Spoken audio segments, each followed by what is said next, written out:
cryptocurrencies, they will have a set of regulatory concerns they have to overcome, but they may live, right? They may live in that, like, is anybody going to block the formation of a crypto dollar in Africa?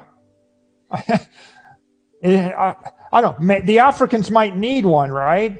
And so maybe no country in Africa is going to shut it down because it'll be deemed to be. I've heard people say in South America and Africa, they really want the crypto dollar. They don't want the Bitcoin, but they want the stable dollar. That's what they want.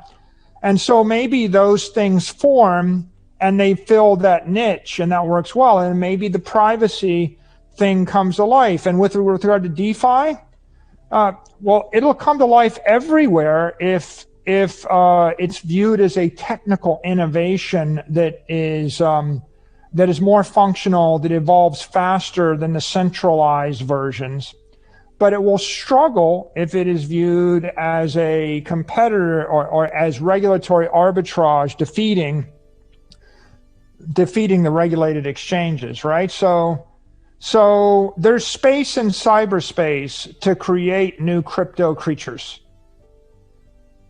The most successful crypto creature is Bitcoin, right? That's an example of success. And the use case, the total addressable market of Bitcoin is $300 trillion. It's the biggest total addressable market of any digital network ever created in the history of the world. Bigger than Google, bigger than Apple, bigger than Facebook, bigger than Amazon, it's bigger than the internet in a way, because it's the internet of money, to paraphrase Andreas, right? It's all about money. I think that there's some interesting appeal to smart contract, functionality, currency provenance, etc. I think that they're all at the venture phase. They're adventures. And something will happen and someone will figure something out good. But if it's going to be a successful crypto as opposed to digital network, you're going to have to mate technology and ideology. Someone's going to have to love it so much that they'll lay down in front of a tank and die for it. Like if everybody in Africa is willing to fight and die for a privacy coin that emulates the dollar, it'll be successful, right? There has to be that ideology. They're like religions, right? These are like the 21st century religions. Do you believe in it and love it with all of your heart? And are you going to feed the flame? Because the altar of the Middle Ages, has become the mining rig of the 21st century. If you would run the mining rig to mine Ethereum in your home, it's your religion. If you would run Zcash, if you would run another stable coin as your mining rig, then you're worshiping that religion. And now the question is, are you going to protect that mining rig when someone comes to kick your door in and take it away from you? Because the religions that made it through the dark ages, right, had people that they were willing to go underground and protect it. So, and then on the other hand, if it's just doing what Binance does, like, why you better find some arbitrage, some nuance.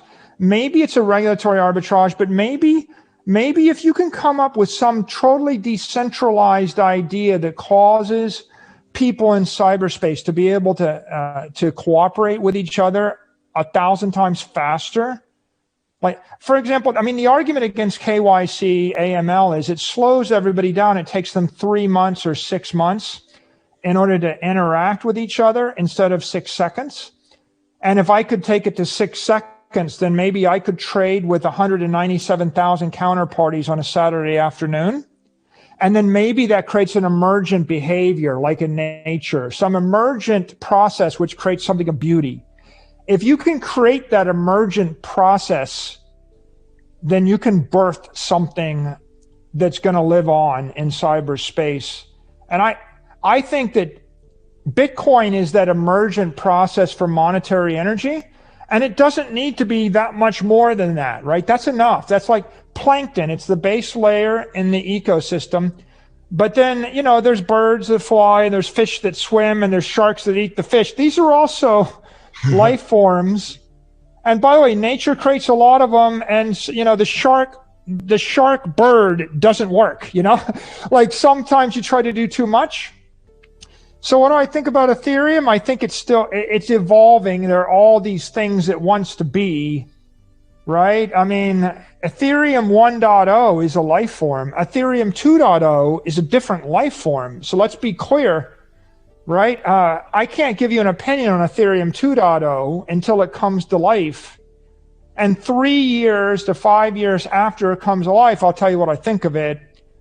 You know, and Ethereum 1.0, we can see what we think of that. And, you know, it's interesting world we live in. I think you just have to evaluate each of these things, and you have to be honest about what is that life form trying to do. If you wish, like we talk about path dependence, if you wish to dominate the ecosystem, you need to be a unique, beautiful creature that does something really well and better than all other creatures in the ecosystem that would compete with you for that energy. And so I think Ethereum is not going to displace and should not. It's like they're competing with a creature which is actually better engineered to be that. If I really want money, I don't want 100 other features. I don't want all the other features that Ethereum has. I like the fact that it's stodgy and slow and secure and reliable. Like, for example, if you're an engineer and you came to me and said, I have 187 ideas to improve Bitcoin, I would say, like, slow it down. Like, let's not, right? Let's go very carefully, very slowly, because it already is good enough to be $300 trillion. It's got the function. It's done. It's genetically completed. It's like those cockroaches or the lobster from 300 million years ago. Stop screwing with it. God created it. He dropped it in the world, and let it be what it is, like plankton. Just let it be. If you want to play God and you want to create a new creature in cyberspace, I think the lesson is you better design the creature very carefully. You better have a clear thought about what that creature is going to do, what the purpose of it is, what part of the ecosystem is going to live in. And if you're true to yourself, if that creature, you know, is true to itself, then maybe it will prosper and it will occupy its place in the ecosystem.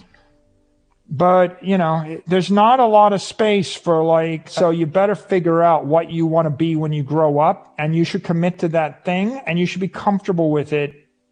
And then you're most likely to be successful.